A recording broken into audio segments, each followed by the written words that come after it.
태풍 소식이 좀 있는 것 같아요. 태풍 올라온다는 이야기 있으니까 여러분 잘 돌보시고 또 어려움이 없도록 그렇게 하시면 좋겠습니다. 오늘은 맥주 감사 주일입니다. 근데 본문을 보시면 아시겠지만 본문은 맥주 감사주일과 아무런 상관없는 말씀입니다. 제가 고민을 굉장히 많이 했습니다. 맥주 감사주일 이 설교를 하는 건 맥주 감사주일과 관련되어 있는 성경을 찾아가지고 뭐 출애굽기나 신명기에 있는 말씀을 가지고 말씀을 전하면 돼요. 뭐 별로 어려울 게 없지요. 그러나 저는 좀 오늘 굉장히 어려운 설교를 한번 해보려고 그런 마음을 가지고 몇 달은 아니고요, 몇 주 전부터 고민을 했던 말씀입니다. 함께 은혜의 시간 되었으면 좋겠습니다. 오늘은 참된 감사의 조건이라는 제목으로 말씀을 나눌 텐데요, 여전히 생명복음 요한복음의 말씀을 가지고 나누려고 하거든요. 성경의 맥주 감사절, 맥주절에 대하여 출애굽기 23장 16절에 이렇게 소개하고 있습니다. 같이 읽어봅니다. 시작. 맥주절을 지키라. 이는 내가 수고하여 밭에 뿌린 것에 첫 열매를 거둠이니라. 우리나라도 미디나 보리나 추수하고 나서 뭐 이때쯤도 뭐 이미 다 추수는 뭐 봄이 다 끝났지만 이러한 개념을 생각해 본다면 당시에 이 히브리 사회에도 이 맥주절은 아주 중요한 또 하나의 절기로 지켰습니다. 그러나 사실 이것은 단순히 추수로 인한 감사는 아니죠. 여러분 성경에 보면 맥주절이 또 다른 이름으로 기록되어 있는데 칠칠절 혹은 오순절이라고 그렇게 표현하고 있습니다. 출애굽기 34장 21절 22절의 말씀에 보면 너는 여섯 동안 일하고 일곱째 날 쉴지니 밭 갈 때나 거둘 때에도 쉴지며 쉬라. 뭐 그건 지난주에 이미 말씀을 나눴고요. 22절 말씀에 보면 77절 곧 맥주, 그러니까 77절이라고 말하고 맥주절이라고 말하고 있죠. 그러니까 맥주절은 77절, 일주일이 며칠이에요? 7일이에요. 이게 7번이면 49일이죠. 그 다음 날 오순절이 되는 거예요. 그러니까 77절은 언제부터 7절이냐, 7일째 줄이냐 주냐면 6월절이 지나고 7주 지나고 나면 49일 지나고 다음 날 오순절일, 그때 성령의 강림이 임하게 되는 날이라고 볼 수 있습니다. 예수님의 행적과 그대로 다 이어집니다. 예수님의 고난과 죽으심과 사역과 다시 부활하시고 예수님께서 승천하신 이후에 마가다락 방에 모여서 역사가 나타났던 그날 오순절, 맥주절, 그렇게 다 이어지는 날입니다. 어떻게 지켜야 되는가? 맥주절 어떻게 지켜야 됩니까? 신명기 16장 9절 11절 말씀, 저는 이런 말씀을 참 좋아합니다. 일곱째 주, 그러니까 맥주절입니다. 일곱째 주를 지내라. 곡식에 낫을 대는 날부터 7주를 세어 7주를 셉니다. 10절 내 하나님 여호와 앞에 7질서를 지키되 어떻게 지키는가? 내 하나님 여호와께서 내게 복을 주신 대로 내 힘을 헤아려 자원하는 예물을 드리며 감사하는 마음을 가지고, 자원하는 마음을 가지고 드리는 겁니다. 억지로 드리는 것이 아니고요, 하나님에게 감사하는 마음을 드립니다. 이러면 돼요. 근데 이 지키는 방법은 11절입니다. 이렇게 지킵니다.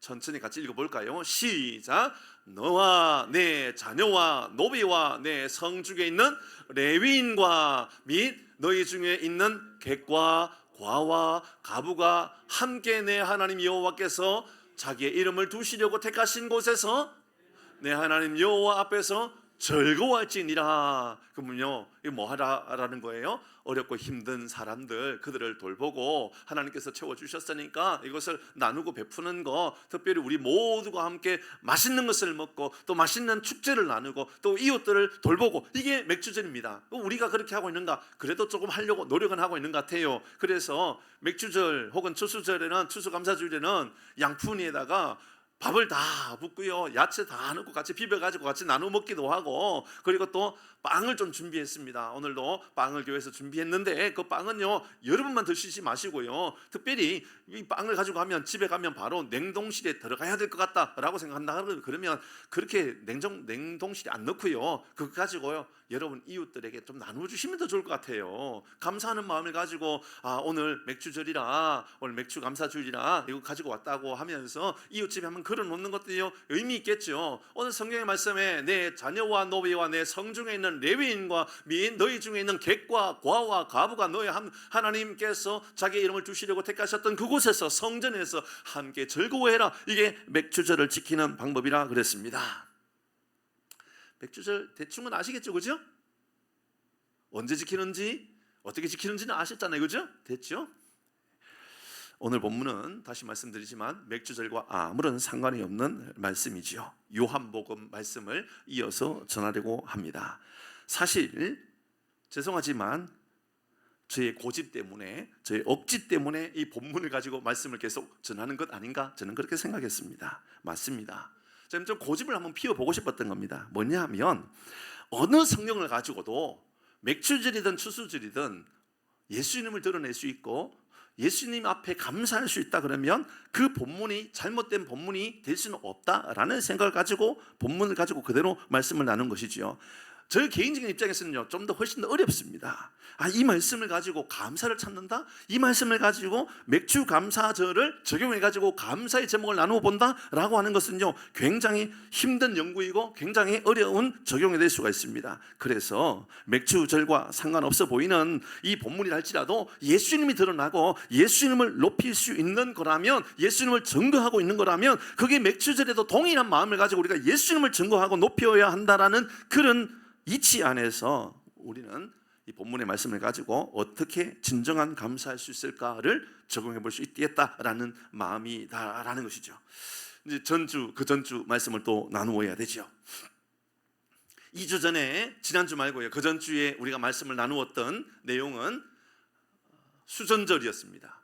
맞나요? 수전절이었죠? 성전이 다 무너졌을 때에 참 너무너무 안타깝게 안티오쿠스 4세에 의하여 예루살렘 성전이 완전히 다 무너지고 나서, 그리고 다시 성전이 회복되어졌을 때, 교회가 세워졌을 때에, 다시 예루살렘 성전이 세워졌을 때에 그들이 너무너무 감격하고 기뻐하는 마음을 가지고 수전절을 지켰다. 그게 이제 수전절이라는 것은 성전이 다시 재건되었다라는 게 수전절이라고 그랬습니다. 그러나 우리에게 영적인 수전절은 그런 의미라고 말하기보다 그 성전에서 예수님께서 거느렸다라고 했는데, 예루살렘 성전에서 예수님께서 거니셨다고 했는데, 우리의 삶에 예수님께서 거니는 삶을 살아갈 때 비로소 우리의 삶에 수전절이 올 수 있다라고 말씀을 드렸죠. 그렇지 않다 그러면 내 삶에 여전히 주식이 내 삶을 늘 거닐고 있고, 건강이 늘 내 삶에 거닐고 있는 것은 세상에 유명한 연예인들이 내 삶에 항상 거닐고 있고, 드라마가 항상 내 삶을 거닐고 있다면 우리의 삶은 도대체 어디에 내 삶에 거닐고 있는 것이 무엇인가를 묵상하게 했다라는, 묵상해야 한다라고 했죠. 수전절, 우리는 수전절을 경험한 사람들입니까? 내 삶에, 내 입술에, 내 경험에, 내 생각 안에 예수님이 거닐고 있다면 수전절이다라고 했죠. 그리고 나서 이어서 말씀을 전했던 것은 그 사건 이후에 예수님께서 나와 하나님은 하나다라고 말씀하시니까, 나와 하나님은 하나다, 예수님께서 그 말씀으로 인하여 많은 사람들이, 유대인들이 돌을 들어 예수님을 또 치려고 그랬죠. 아주 중요한 이야기가 나왔습니다. 여전히 오늘 이 시대에도 우리는 돌을 들고 살 수 있는 위험성은 누구에게나 있다.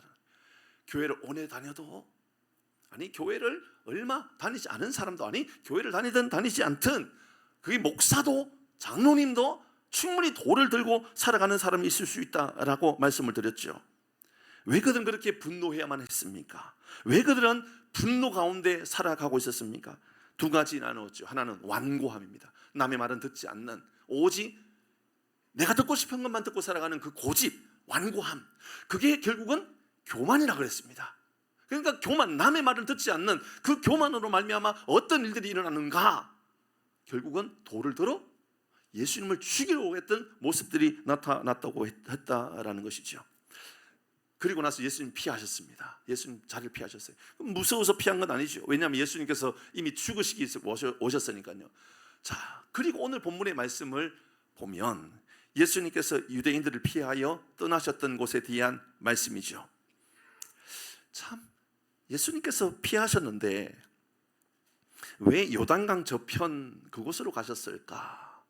저는 이 질문을 안 할 수가 없었습니다. 예수님께서 피하신 곳이 안전한 곳, 예수님께서 피하신 곳이 좀 나를 응원해주고 나를 지지해주는, 내 편을 모을 수 있는 곳, 그런 곳이 아니라 예수님께서 피하셨던 곳은 세례 요한이 세례를 처음 주었던 곳, 그 예수님께서 그곳에 세례 요한으로 인하여 어떠한 이야기를 들었던 곳, 그곳으로 예수님께서 피하셨다라고 이야기하고 있습니다.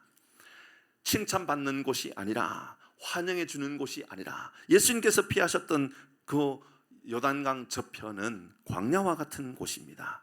종교적 중심지도 아니고 권력이 있는 것도 아니고요, 화려한 도시도 아닙니다. 요단강 저편은요, 예수님의 공생애가 시작되어지는 그곳이었습니다. 세례 요한은 예수님을 향하여 세상의 죄를 지고 가는 하나님의 어린 양이라고 말하면서 예수님이 곧 바로 우리의 구원자라고 선포하고 그 구원의 선포를 이어가기 시작했던 그곳으로 예수님이 가셨습니다. 읽어볼까요? 오늘 본문이 예수님께서 피하셨던 그곳이 어떤 곳인가? 다시 요단강 저편이라고 말했는 요단강 저편, 그곳이 어디였는가? 요한복음 1장입니다. 요한복음 1장 28절 29절 같이 읽어봅니다. 요단강 저편이 어떤 곳이었는가? 28절 시작.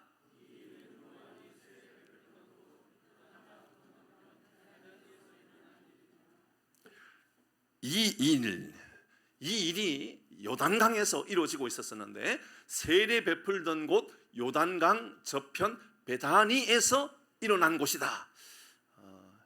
여러분 성경 다 가지고 계시죠? 지금 10장 읽고 있습니다. 그죠? 11장 1절을 두고 한번 읽어주시죠.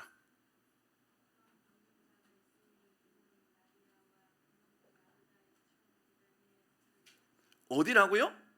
베다니라고 말합니다. 그러니까는 오늘 본문의 이야기가 베다니에서 있는 이야기고요, 오늘 1장에서 분명히 이 일이 베다니라고 이야기하고 있어요. 같은 장소 맞죠? 그죠? 그러니까는 처음에 예수님께서 사역을 시작하려고 했던 그곳이었고, 그리고 예수님께서 예루살렘을 떠나 다시 베다니로 오셨던 겁니다. 그곳에서 바로 우리가 알고 있는 마리아와 마르다의 집이었다라고, 그곳은 나사로, 그러니까 이제 이 11장 넘어가면, 11장은 한 달 정도 지나고 나야 시작할 것 같습니다. 다음 주 선교사님 선교 복고가 있고, 그 다음 주는 제가 약속드렸던 하나님의 음성을 듣는 삶에 대한 것을 설교할 겁니다. 정말 마음 깊이 새기시고, 저도 마음 깊이 마음에 두고 준비하고 있습니다. 하나님의 음성을 듣는 삶을 어떻게 살아갈까, 하나님의 인재를 경험하는 삶을 어떻게 살아갈까를 나눕니다. 그 끝나고 나서 이제 우리는 베다니로 갈 겁니다. 우리 함께 베다니로 갈 겁니다. 비행기 타고 가는 게 아니고요, 말씀을 타고 갈 겁니다. 베다니에서 나사로가 죽었다가 살아나는 기적을 우리가 경험하면서 우리의 삶에 죽었다가 살아나는 삶을 어떻게 살아갈 수 있을까도 함께 나눌 겁니다. 그런데 오늘 이 본문의 말씀 보십시다. 이 일이 세례 요한이 세례를 베풀던 곳인데, 요단강 건너편 베다니에서 일어난 일이라고 알려주십시오. 29절입니다. 시작.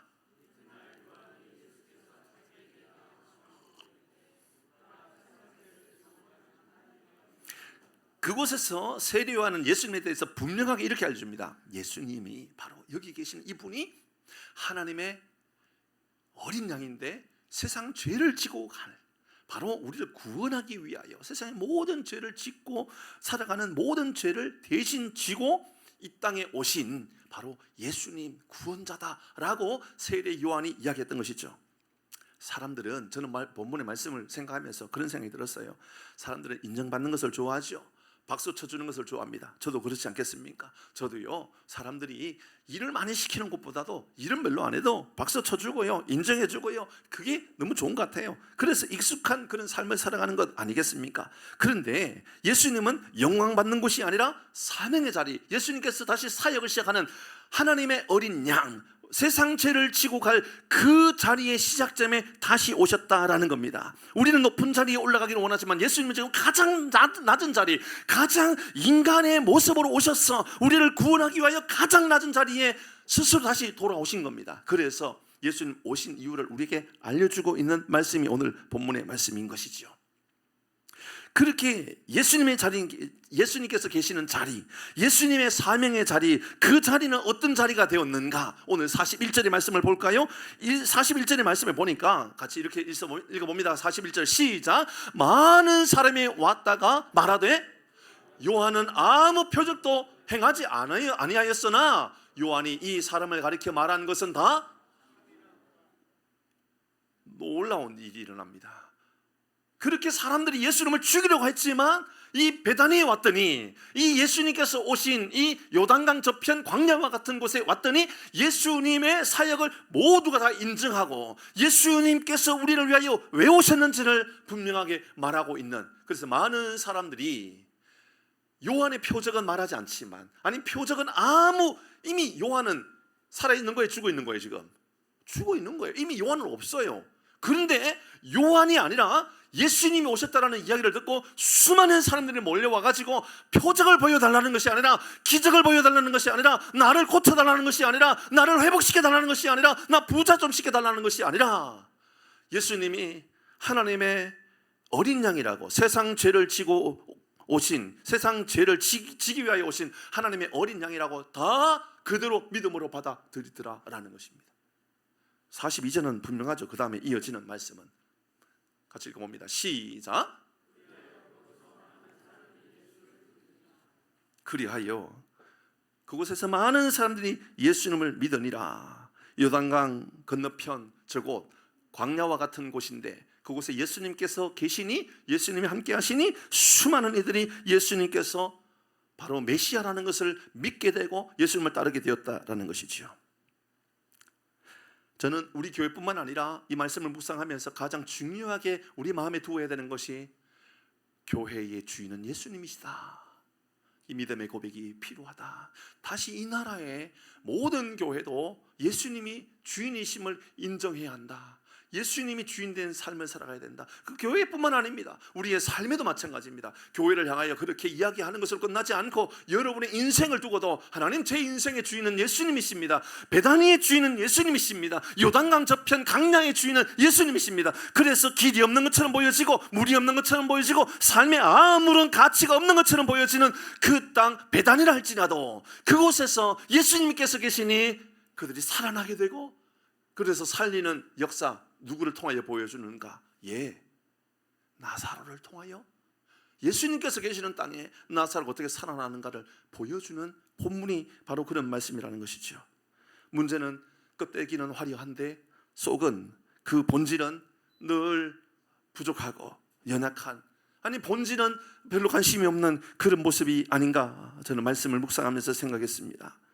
우리 교회도 수많은 사람들이 믿음으로 돌아오는 역사, 믿음의 자리로 돌아오는 역사, 어디서 가능할까? 그것은 화려한 건물이 아니라 예수님이 계셔야 된다라고 하는 이 믿음의 고백을 우리 모두도 가질 수 있기를 바랍니다. 여러분의 삶에도 그렇습니다. 우리 모두의 삶에도 주님, 우리의 삶의 가장 중요한 가치는 내 삶에 예수님 주인 되어 주셔야 됩니다. 이런 믿음의 약속을 붙잡고 살아가기를 바랍니다.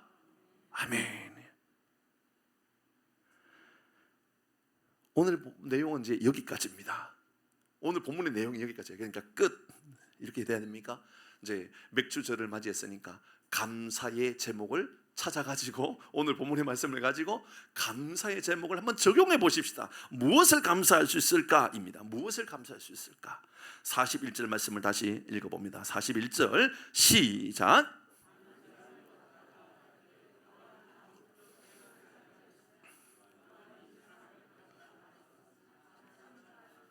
이 사람을 가리켜 말하는 것은 다 참이다. 이 사람은 누구다? 예수님. 예수님에 대한 이야기는 다 진짜였다. 예수님에 대하여 예언하고 증명하고 알려주었던 모든 것들은 다 진짜다라고 이야기하고 있습니다. 사랑하는 교회 여러분, 우리의 감사의 조건이 환경이나 외부의 어떤 조건들, 상황이 아니라 예수님이 우리의 삶의 감사의 조건이 되기를 바랍니다. 예수님은 참이다. 그렇습니다. 감사도요, 다른 것들은 참이 아닐 수가 있는 겁니다. 건강도요, 자, 잘 기억하셔야 돼요. 건강도요, 오늘은 참이지만 내일은 참이 아닐 수가 있는 거예요. 오늘은 가짜이지만 내일은 참일 수 있는 거예요. 여러분, 우리의 직장도, 우리의 사업장도 마찬가지인 거예요. 여러분, 우리의 삶에도요, 그렇지 않을까요? 어떤 이들은 복권이 좀 당첨되었으면 좋겠다. 복권이 좀 당첨되어가지고 뭐 얼마짜리 되었으면 좋겠다. 뭐 몇십억짜리가 되었으면 좋겠다. 뭐 100억짜리가 되었으면 좋겠다라고 생각할 수 있지만, 그것이 오늘 볼 때는 그게 참으로 볼 수가 있습니다. 그러나 내일은 참이 아니라는 거지요. 참이 아닐 수가 있는 겁니다. 오늘 무엇인가 하나를 하나님께서 직접 들어주신다면 여러분에게 한번 질문해 보시기를 바랍니다. 하나님께서 오늘 나에게 어떤 특별한 기적을 만들어 주시기를 원하신다면 그 기적이 무엇이 되기를 원하십니까? 어떤 이들은 부자가 되었으면 좋겠습니다라고 말할지 모릅니다. 그러나 부자가 되는 그것이 오늘은 참이 될 수 있지만 내일은 재앙이 될 수도 있다는 것이지요. 그러니까 여러분, 우리 감사의 조건을 좀 뒤집어 주셔야 되는 거예요. 하나님 건강 주셔서 감사합니다도 중요하고, 하나님 우리 가정을 지켜주셔서 감사합니다, 하나님 좋은 직장 주셔서 감사합니다, 앞으로 나의 인생의 길들로 하나님 책임져 주시니 감사합니다도 진짜 감사이지만, 진짜 더 중요한 감사가 있는데 뭐냐면, 예수님에 대한 것은 다 참이더라. 예수님이 나와 함께 하시고 내가 예수님을 따르는 사람이 되었기 때문에 더더욱 감사하는, 본질적으로 감사의 조건의 1번은 신앙. 내 안에 예수님 계십니다, 내가 예수님과 함께하는 삶을 살아갑니다. 이것이 우리의 감사의 1번이 되기를 바랍니다. 내가 원하는 기도에 응답이 없을 수가 있거든요. 문제가 잘 해결되지 않을 수도 있고요. 생각보다 주식이 오르는 것이 아니라 자꾸만 내려가는 경우가 생길 수도 있을 겁니다. 또 한번 여쭤봐야 되겠네요. 삼성 주식 지금 얼마 하나요? 좀 알려주세요. 제가 이상한 이야기 하지 않을게요. 삼성 주식 얼마까지? 아니요, 모르는 사람 대답하지 마시고요, 아는 분 대답해 주세요. 좀 내려갔지요? 제가 알기로는 7, 8% 이상 최근에 떨어진 것으로 알고 있는데, 그게 세상에 이런 재물은 그런 거라는 거죠. 어느 순간에는 계속 오르는 것처럼 보여진단 말이에요. 어떤 경제학자들이 이야기를 해요. 어떤 경제학자들이요, 삼성 주식이요, 여러분 귀담아 들으시면 안 돼요. 제 말이 아니라 그 사람 이야기인 거예요. 말씀도 아닌 거예요. 그러니까 귀담아 듣지 마세요. 어떤 경제학자가 삼성 주식이 55만 원까지 올라갈 것 같다라고 이야기하고 있어요. 듣지 마라 그랬어요. 그 말 듣지 마세요. 빨리 가서 삼성 사야 되겠다, 이렇게 말해도요, 그 경제학자가 대학교 교수라 할지라도 내일 주식이 떨어지면 어떡할 건데요. 아니 뭐 7%인가 8%인가 떨어지고 있다던데요. 하이닉스는 뭐 다를까요? 다른 건 괜찮을까요? 아침에 당회하면서 그런 이야기 했었는데요. IMF가 우리나라를 지금 주시하고 있다는데요. 잘 지켜봐야 된다라고, 지금 어떤 상황이 올지 모른다라고 그렇게 예의주시하고 있다 그러는데요. 이러면 그건 다 참이 아닌 겁니다. 이러면 진리가 아닌 거예요. 그러니까는 이럴 수도 있고 저럴 수도 있는 거예요. 이러면 내가 지금 기도하는 제목이, 하나님 나 좀 부자 시켜주십시오, 나 좀 큰 부자가 되었으면 좋겠어요, 나 거부가 되었으면 좋겠어요 라고 할지 모르지만, 그 거부가 됨이 나에게 재앙이 되면 어떡할 거예요. 그러니까는 거부가 되는 것은 진리가 아니라는 겁니다. 그러니까 한번 보세요. 많은 사람들이 요한이 아무 표적을 행하지 아니하였으나, 그래요, 표적이 없어도 괜찮단 말입니다. 기적이 없어도 괜찮단 말입니다. 위대한 어떤 일들이 나에게 일어나지 않아도 예수님은 내 삶에 언제나 진리시고, 예수님은 언제나 내 삶에 여러분 참이라는 것을 언제나 믿음으로 감사하고 살아가기를 바랍니다. 부모님 건강이 생각보다 좋지 않아도, 투자했던 아파트 가격이 여전히 오르지 않아도, 자녀들이 내가 원하는 대로 순종해 주지 않는다 할지라도, 병원에서 여전히 내 건강에 대하여 별로 좋은 이야기 하지 않는다 할지라도, 예수님 내 안에 계신다면, 그러니까 41절의 말씀을 가지고 묵상한다 그러면 감사 이렇게 찾을 수 있는 것이지요. 표적이 내 안에 있지 않다 할지라도, 감사의 기적의 제목들, 그러니까 신비로운 기적의 일들이 내 안에 있다 할지라도, 아니한다 할지라도, 예수님, 참이신 예수님이 내 안에 계시니 나는 영원히 감사의 삶을 살겠습니다, 이런 믿음의 선포가 있기를 주의 이름으로 축복합니다. 하박국 3장 17절 18절 아닙니까? 시작. 비록 무화과 나무가 무성하지 못하여도, 포도나무의 열매가 없으며 감람나무의 소출이 없으며 밭에 먹을 것이 없으며 우리의 양이 없으며 외양간에 소가 없을지라도, 요한복음하고 내용이 거의 같네요. 18절입니다. 감사하는 이유는 같이 합니다. 시작.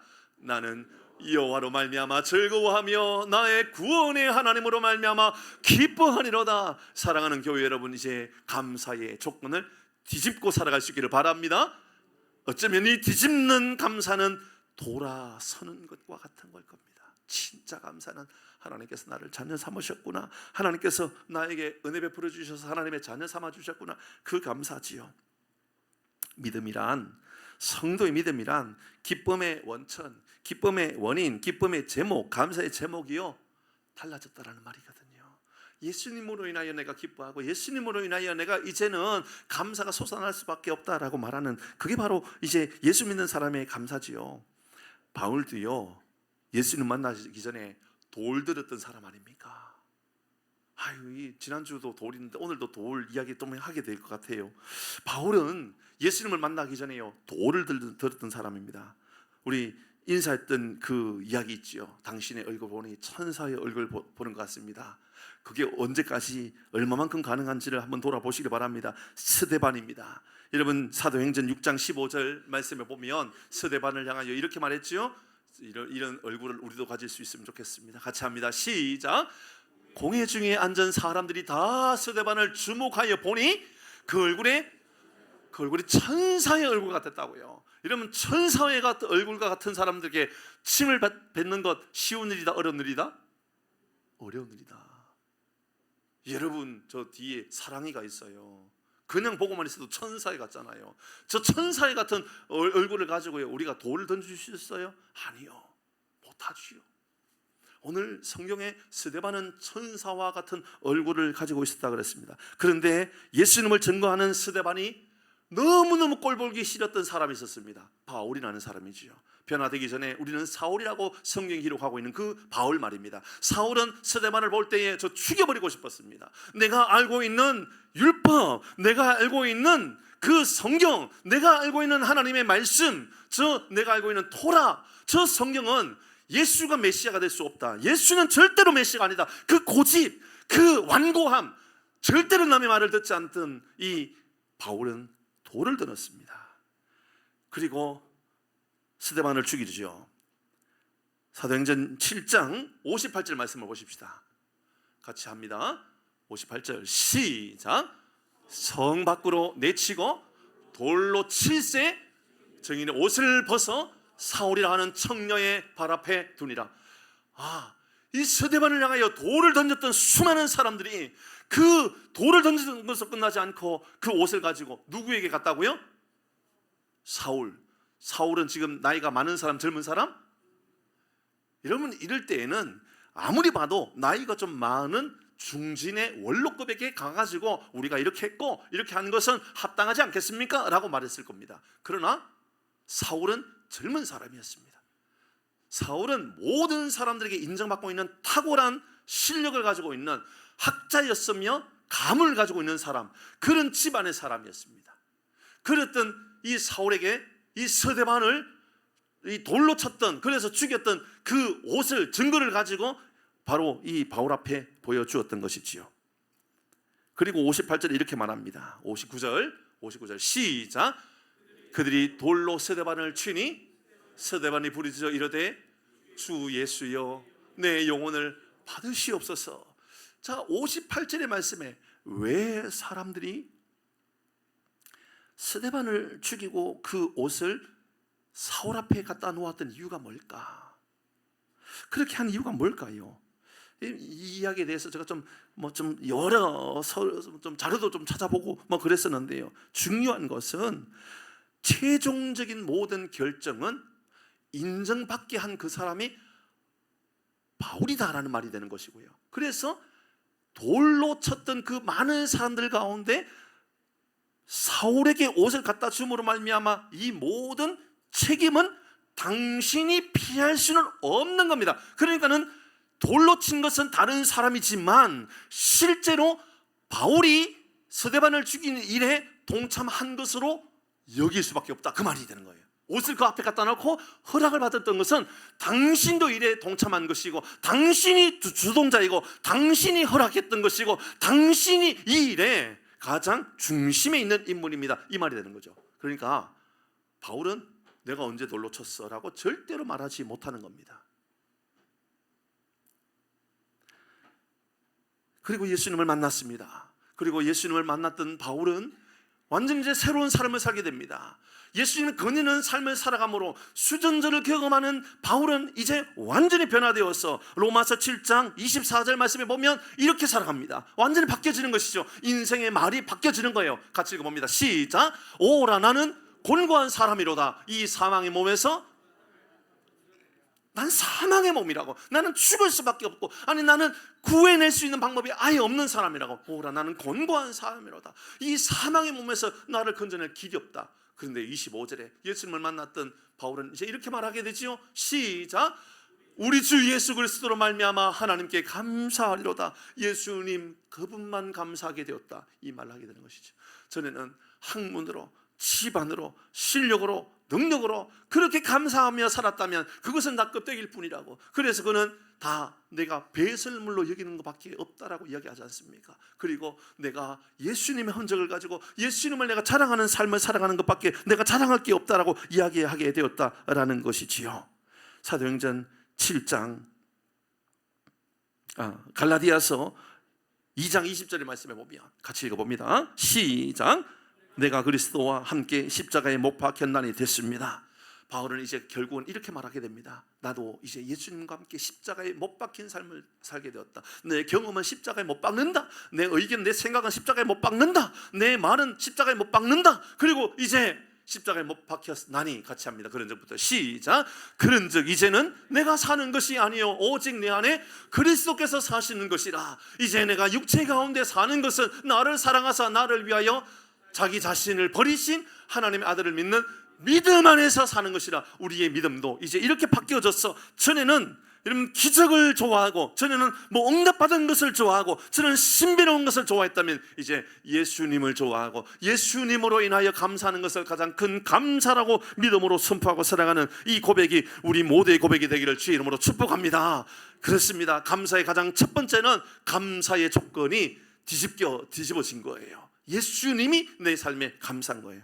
두 번째입니다. 그가 어떻게 감사하고 있는가? 40절입니다. 같이 40절 같이 우리 본문의 말씀을 통하여 감사를 보도록 합니다. 40절 시작.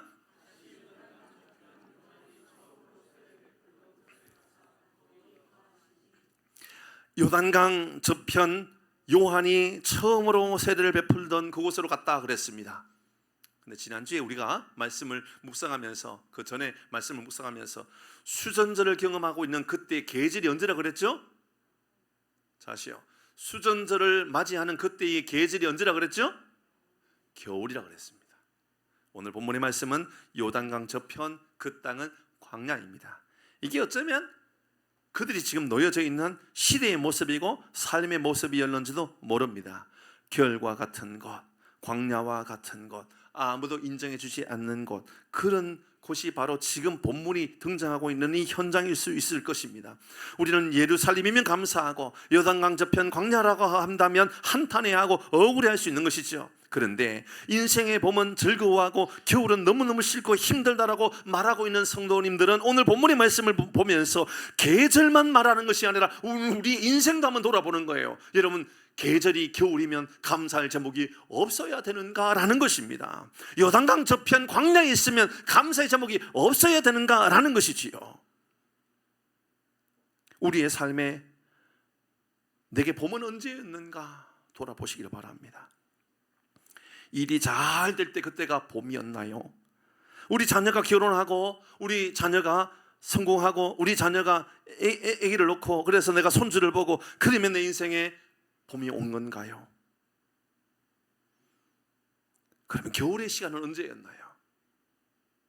몸이 안 좋아서 병원에서 입원하여 치료받고 수술해야 되고 그때는 겨울이었나요? 광야였나요? 오늘 성경은 우리에게 그래서 겨울은 감사할 게 없고 그래서 봄에만 감사할 것 밖에 없다. 그게 오늘 성경이 우리에게 말하고 있나요? 아니잖아요. 환경이 좋으면 감사하고 건강해지면 감사하고 문제가 해결되어지면 감사하고 그런 삶이 아니라 오히려 깊은 밤이 되면 밤이 될수록 별이 훨씬 더 잘 보인다는 마음을 가지고 인생의 겨울에 훨씬 더 하나님이 선명하게 보이는 우리 모두가 되기를 바랍니다.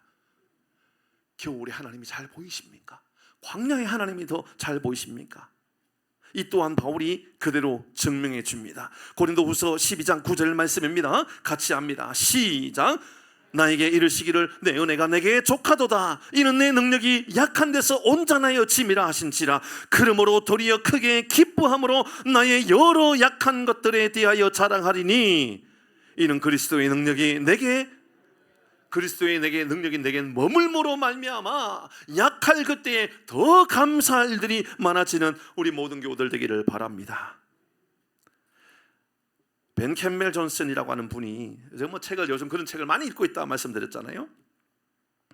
하나님의 임재를 경험하는 10가지 방법이라는 책에 보면 하나님의 임재를 경험하는 10가지 방법이라는 책, 그 책의 앞부분의 내용에 보면 이런 내용이 나와요. 잘 기억하셔야 돼요. 잠자는 건 병입니까? 병이 아닙니까? 잠자는 건 병이 아니라 도리어 몸의 회복을 위하여 좋은 거겠지요. 벤 캠벨 존슨 목사님은요 이렇게 말합니다. 그러나 영적 수면은 질병입니다. 영적 수면은 질병입니다. 하나님을 만나지 못하고 내 영혼이 잠자고 있다면 질병입니다. 여러분, 질병을 고치는 것은 어렵죠. 다양하지만 감기를 치료하는 방법 뭐죠? 감기를 어떻게 치료할 수 있죠? 전에도 말씀드렸잖아요. 감기는 약 먹고 7일 동안 약 먹고 7일 동안 버티든지 안 먹고 7일 동안 일주일 동안 버티든지 둘 중에 하나 하면 된다고. 약 먹고 7일 동안 안 먹고 일주일 동안 같은 말이 다른 말이에요? 달리 말하면요, 안 먹어도 가만히 있어도 낫는 게 감기란 말입니다. 이래도 되고 저래도 된다는 거예요. 그런데 반드시 치료해야 되는 질병들이 있잖아요, 우리 몸에. 그렇죠? 몸에 암이 생겼어요. 가만히 있어도 낫는 게 아니고 잘라내 버려야 되지 않습니까? 그런데 말이죠, 영혼의 수면의 질병은 치료하는 법이 굉장히 간단하다고 이야기해요. 가만히 있으면 절대로 낫지 않는데요. 어떻게 치료할 수 있을까요? 예수님을 만나면 끝, 이렇게 이야기하고, 예수님과 동행하면 끝, 바로 회복된다. 말씀을 읽고 기도하고 하나님의 말씀대로 살아가려고 결단하면 바로 해결된다라고 이야기하고 있습니다. 사랑하는 교회 여러분, 예수님으로 인하여 이제는 환경을 뛰어넘어 환경조차도 내게는 감사의 제목으로 변화되어지는 우리 모두가 되기를 주의 이름으로 축복합니다. 한 가지만 더 보고 말씀을 마무리하도록 하십시다. 41절 42절을 다시 보도록 하십시다. 41절 42절입니다. 시작. 많은 사람이 왔다가 말하되 요한은 아무 표적도 행하지 아니하였으나 요한이 이 사람을 가리켜 말한 것은 다 참이라 하더라. 42절을 읽기 전에 잠깐만 보십시다. 우리는 앞에 있는 말씀을 통하여 이제는 감사의 조건을 바꿔야 된다. 환경으로 인하여서가 아니라 예수님 나와 함께 하심으로 인하여 감사하는 삶을 살아가야 한다. 두 번째 감사는 환경보다도 더 하나님께서 나를 더 감사하게 하셨다면 어려운 가운데도 인생의 계절이 봄에만 감사하는 것이 아니라 겨울에도 감사할 줄 알고 인생의 상황이 저 예루살렘에 있을 때만 감사하는 것이 아니라 광야와 같은 곳에서 감사할 줄 알아야 된다. 세 번째 감사는 42절 말씀으로 우리는 말씀을 마무리할 수 있을 것 같습니다. 42절 시작. 그리하여 거기서 많은 사람들이 예수님을 믿기 시작했다라고 이야기합니다. 이 말씀은 열매가 맺기 시작했다라는 것이죠. 사랑하는 교회 여러분, 우리 교회도 많은 사람이 예수를 믿는 교회가 되기를 바랍니다. 이 도시에 있는 우리 하남 지역에 있는 350여 교회가 가장 중심에 두어야 되는 것은 예수님으로 인하여 수많은 영혼들이 주님께로 돌아와 수많은 사람들이 예수를 믿으니라. 한국 땅에도 다시 회복해야 되는 것, 예수님을 믿는 사람들이 더욱 숫자가 많아지니라. 이런 믿음의 역사가 나타나기를 바랍니다. 그럼 생각해보면 그래요. 예수님의 사역이 처음에 시작할 때에, 그리고 또 앞부분에 있는 내용들을 볼 때에 예수님을 향하여 돌을 던지려고 그러고요, 예수님을 향하여 죽이려고 했던 수많은 일들이 계속해서 반복해서 나타났었습니다. 분명합니다. 예수님의 어려움의 이야기들만 계속해서 나타났던 것도 분명하고, 예수님을 인정하는 것보다는 특별히 예수님께서 이 보리떡 5개와 물고기 2마리를 가지고 예수님께서 수만 명의 사람을 살렸는데, 먹였는데, 그들이 고작 하는 말이 예수님은 나의 메시아다라고 말하는 것이 아니라 나도 예수님을 따라다니면 떡을 얻어먹을 수 있을 것 같다. 예수님 우리의 왕으로 삼아서 나도 좀 배부른 삶을 살아가야 되겠다. 이딴 식의 이야기만 하고 있는 그때 말입니다. 그런데 그렇게 아무도 듣는 것처럼 보이지 않고 예루살렘에서 쫓겨나가지고 예수님께서 도망쳤는 것처럼 보여지는 그 상황 말입니다. 인내하고 기다렸더니, 조금 더 참고 기다렸더니 어떤 역사가 나타났는가? 거기서 많은 사람들이 예수님을 믿게 되었다. 사랑하는 교우 여러분, 예수님을 믿고 기다리면, 예수님 말씀을 인정하고 믿고 기다리면 결국은 하나님께서 가장 좋은 것으로 열매를 맺게 해주시는 줄 믿으시기를 바랍니다. 우리에게 필요한 것은 기다림입니다. 하나님을 기다림입니다. 하나님의 은혜를 기다림입니다. 하나님을 내가 믿고 살아간다 그러면 지금 내가 해야 되는 건, 주님 제가 기다리겠습니다. 하나님의 은혜를 기다리겠습니다. 하나님의 인도하심을 기다리겠습니다. 이로 인하여 이런 우리에게도 결국은 많은 사람들이 예수를 믿는 것처럼 우리의 삶에도 열매 맺게 되는 은혜 말이지요. 이사야 60장 22절입니다. 시작.